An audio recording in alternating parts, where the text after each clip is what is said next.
রমজান মাসের বিশেষ তাৎপর্যের কথা জানা থাকলেও জিলহজ মাসের রহমতময় সময়ের কথা অনেকেই জানেন না।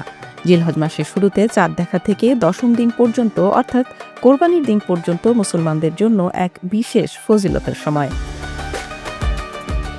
হাদিসে বর্ণিত আছে, এই 10 দিনে করা যে কোনো সৎ কাজ আল্লাহর কাছে অন্য সব দিনের চেয়ে প্রিয়।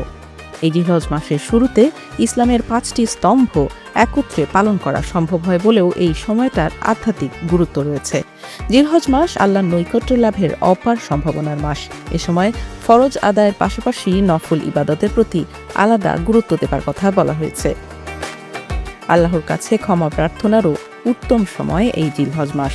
যাদের কোরবানি দেওয়ার সামর্থ্য রয়েছে তারা সেটি আদায় করবেন এবং জিলহজ মাস শুরুর পর থেকে কোরবানি পর্যন্ত চুল ও নখ না কাটার নির্দেশনাও রয়েছে ইসলামে।